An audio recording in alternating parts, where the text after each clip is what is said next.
Bon, dans la troisième partie de cette série de vidéos pour faire un projet Bluetooth avec le LPC 1769, on va faire des tests avec le HC06 pour faire du Bluetooth standard. On va faire un aperçu des commandes qu'on reçoit de l'application, le contenu du RX Buffer, pour pouvoir après ensuite voir ça serait quoi les prochaines étapes pour ramasser l'information. Fait que j'ai mis en place deux choses. J'ai mis en place la première chose où est-ce que j'ai mis des debug output. OK? Debug output, on sait, ça fonctionne quand le SDK est en mode semi-host console.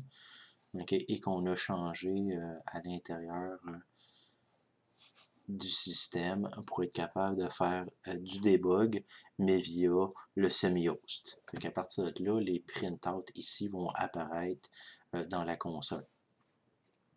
L'autre chose qu'on pourrait faire aussi, c'est se mettre un breakpoint ici, okay, et voir le contenu de la commande, le nombre de bytes reçus.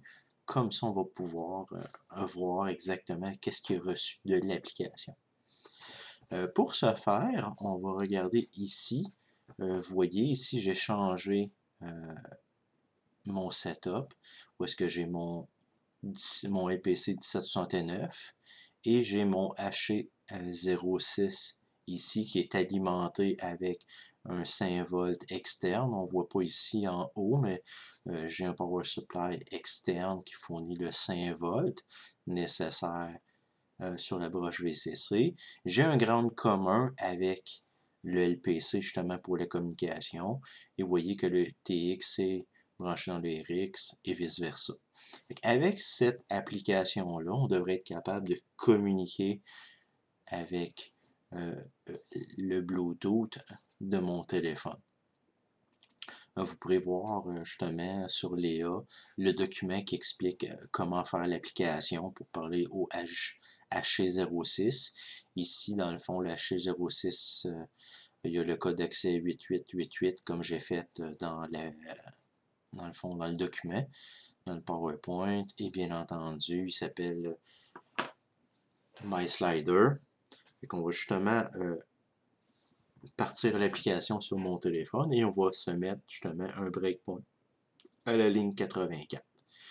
Bien entendu, on va partir le debug et on va voir qu'est-ce que ça va donner comme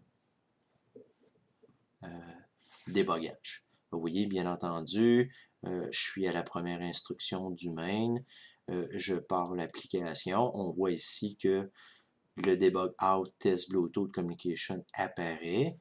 OK, fait qu'à partir de là, je vais sélectionner une valeur sur mon slider numéro 1.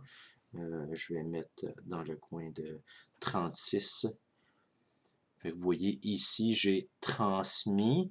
Donc ici, dans mon wild, okay, j'ai pas vraiment modifié beaucoup. J'ai juste changé le uartlib read pour mettre d'autres choses que key. J'ai mis commande avec un buffer maximum de 16 que vous voyez que j'ai défini ici.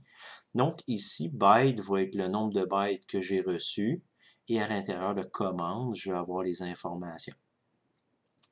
Fait que j'ai mis ici justement des watch sur les informations. On voit ici que j'ai 8 caractères reçus et on peut voir ici à l'intérieur de commande, si on agrandit ça ici, on peut voir que j'ai plus petit que S1-36, parce que je suis à 36 degrés, plus grand que, et j'ai 3,16. On voit ici que j'ai comme un peu de l'information reçue. Si on se fie justement au 8, j'ai 1, 2, 3, 4, 5, 6, 7. Et le fameux 3 ici, c'est quelque chose que j'ai reçu. Ici, le 16, c'est pas quelque chose de reçu, mais le 3, je l'ai reçu. Donc, dans l'avenir, quand on va pouvoir justement essayer d'extraire l'information ici, il va falloir s'assurer de peut-être justement de mettre un 0 à la place si on veut que ça soit une string, donc dans le fond une chaîne de caractères terminée par 0 adéquatement.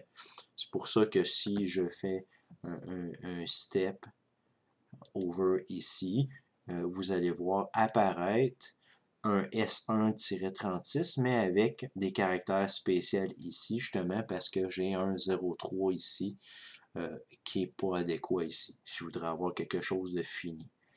Donc, si je me réessaye, je repars l'information. Vous voyez ici que présentement, je suis en train de boucler, donc j'ai rien ici. Je me réessaye avec mon application, j'envoie ça à 180. OK? Donc ici, je devrais avoir, vous voyez ici, j'ai 9. OK? Donc j'ai encore plus petit, S1-180 plus grand. J'ai encore mon 3 ici. Dans la prochaine vidéo, on va pouvoir voir exactement qu'est-ce que je pourrais faire comme fonctionnalité pour regarder est-ce que j'ai reçu ou non une commande. Et dans cette fonctionnalité-là, je pourrais peut-être mettre justement, après le 62, mettre un 0. Donc vraiment mettre ça dans une commande unique et non de 3 qui est à mon avis inutile ici et peut-être même qui pourrait varier avec le temps.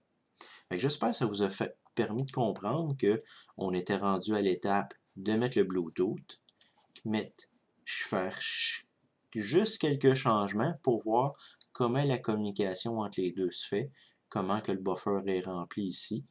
Ici, on marque le maximum et qu'est-ce que ça nous donne. Dans l'étape prochaine, on va justement faire une fonction pour être capable d'extraire cette information-là et d'extraire juste la commande. Merci.